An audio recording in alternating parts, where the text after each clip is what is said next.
तो भाई यार मुसीबतें जो हैं वो आरसीबी का पीछा छोड़ने का नाम ही नहीं ले रही हैं। ऑलरेडी आरसीबी को लेके काफी मसले चल रहे हैं, जिन मसलों की वजह से आरसीबी ने लंबे वक्त से अपने किसी भी सोशल मीडिया अकाउंट पे, चाहे ट्विटर की बात करें चाहे इंस्टा की बात करें, कोई भी पोस्ट नहीं डाली है। क्योंकि भाई जब जिंदगी में इतने मसले चल रहे हों तो किसको पड़ी है सोशल मीडिया चलाने की। भाई इतने सारे केसेस उन पर रजिस्टर हो चुके हैं, इतने उनके बंदों पे केसेस चल रहे हैं, इतने बंदों को भाई हाल ही में अरेस्ट करा गया है।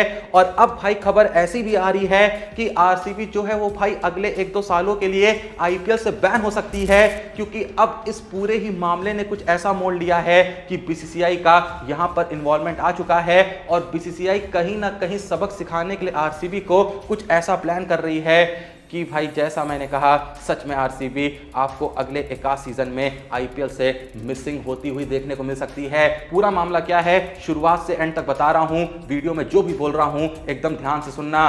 तो भाई देखो मामला यहां पर यह है कि आरसीबी ने जीता था अपना पहला आईपीएल टाइटल पंजाब किंग्स को 6 रन से हराकर, लेकिन सेलिब्रेशन का माहौल एक भयानक हादसे में बदल गया। लाखों फैंस इस हिस्टोरिक मोमेंट का हिस्सा बनने आए थे पर भीड़ एकदम आउट ऑफ कंट्रोल हो गई। ट्रेजेडी के जो पीछे का रीजन था वो पुअर प्लानिंग और पुअर क्राउड कंट्रोल था।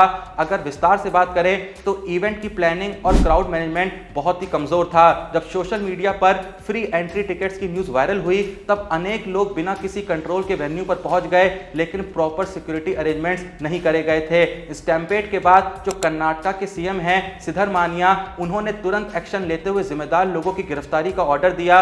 जिन पर एक्शन हुआ वो थे आरसीबी के रिप्रेजेंटेटिव्स, डीएनए एंटरटेनमेंट के इवेंट ऑर्गेनाइजर्स और कर्नाटक स्टेट क्रिकेट एसोसिएशन के भी कुछ लोग। अब देखो आरसीबी के जो मार्केटिंग हेड हैं निखिल सोशले, उनको एयरपोर्ट से अरेस्ट किया गया था जब वो रिपोर्टेडली मुंबई भागने की कोशिश कर रहे थे। डीएनए एंटरटेनमेंट के 3 स्टाफ मेंबर्स भी पुलिस कस्टडी में हैं। पुलिस के एक ऑफिसर ने पहले ही वार्निंग दी थी लेकिन उसको इग्नोर कर दिया गया था, यह भी खबर सामने आई थी। आई विटनेस रोलैंड गोम्स ने केएससीए यानी कर्नाटक स्टेट क्रिकेट एसोसिएशन और आरसीबी के खिलाफ एफआईआर दर्ज कराई। उनके मुताबिक फ्री टिकट्स की भीड़ ने एक अनकंट्रोलेबल सिचुएशन बना दी थी और किसी ने भी उस सिचुएशन के लिए तैयारी बिल्कुल भी नहीं करी थी। अब यहां पर जैसा मैंने कहा कि भाई बीसीसीआई का इन्वॉल्वमेंट हो चुका है। बीसीसीआई ने इस इंसिडेंट को पूरे तरीके से अनफॉर्चुनेट बताया। जो उनके सेक्रेटरी हैं यानी जो बीसीसीआई के सेक्रेटरी हैं देवाजीत साकिया, उन्होंने कल के दिन स्टेटमेंट दिया जहां उन्होंने कहा कि ये एक आरसीबी का प्राइवेट इवेंट था लेकिन क्रिकेट का इमेज हमारा कंसर्न है। मुंबई में T20 world cup victory parade अच्छे से मैनेज हुई पर यह इवेंट पूरे कोऑर्डिनेशन का एक बहुत ही बड़ा एग्जांपल था। उन्होंने यह भी कहा कि बीसीसीआई फ्यूचर में ऐसे हादसे ना हो इसके लिए कुछ स्ट्रॉन्ग स्टेप्स लेगा। अब आरसीबी पर बैन लगेगा या नहीं लगेगा और उस पर भी बात कर लेते हैं। पुलिस इन्वेस्टिगेशन जारी है और कुछ फैंस और एक्सपर्ट्स का कहना है कि आरसीबी पर कम से कम 1 या 2 सीजन का बैन लगना चाहिए। बीसीसीआई ने अभी तक बैन कंफर्म नहीं किया है, लेकिन अगर आरसीबी डायरेक्ट गिल्टी यहां पर पाई गई तो स्ट्रिक्ट एक्शन पॉसिबल है आईपीएल की रेपुटेशन को बचाने के लिए।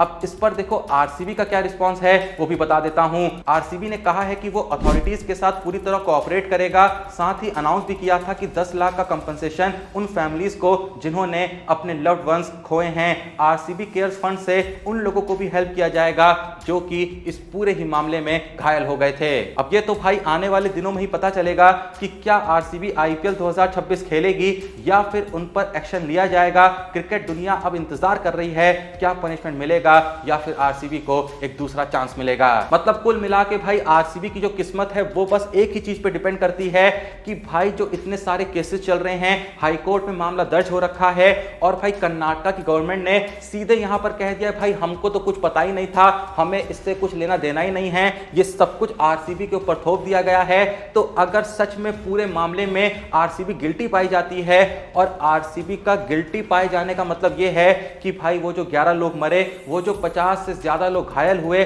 उसकी पूरी जिम्मेदारी यहां पर आरसीबी के ऊपर थोप दी जाएगी। और भाई कहीं ना कहीं किसी के खत्म होने की जिम्मेदारी जब आप पे सौंप दी जाती है तो ये जिम्मेदारी किसी एक इंसान पे तो नहीं सौंपी जा रही है। अगर किसी एक इंसान पे किसी को मारे जाने की जिम्मेदारी सौंप दी जाती है तो वो इंसान हत्यारा कहलाता है। तो अगर भाई ये इल्जाम सत्य साबित हो जाते चाहते हैं कि आरसीबी की गलतियों की वजह से, आरसीबी की कुछ मिसमैनेजमेंट की वजह से ये पूरा ही मामला हुआ है। 11 लोगों ने जाने गंवाई, 50 से ज्यादा लोग घायल हुए। तो ऐसे में आरसीबी की जो फ्रेंचाइज है उसको कहीं ना कहीं एक हत्यारा फ्रेंचाइज जैसा दुनिया के सामने प्रदर्शित कर दिया जाएगा। और जब भाई ये बात उठेगी तो जाहिर सी बात है दूर तलक जाएगी। और ऐसे में बीसीसीआई बिल्कुल भी रिस्क नहीं लेना चाहता है कि भाई आईपीएल की इमेज खराब हो, भले ही उनको किसी टीम को 1 साल के लिए बैन करना पड़े। ऐसा कहा जा रहा है कि वो इस बारे में बिल्कुल नहीं सोचेंगे, वो सीधे आरसीबी को 1 या 2 साल के लिए बैन करेंगे। हाँ ठीक है, टीआरपी में फर्क पड़ेगा, हाँ ठीक है, आरसीबी के जो फैंस हैं वो आंख बबूला हो जाएंगे, काफी गुस्सा जाएंगे।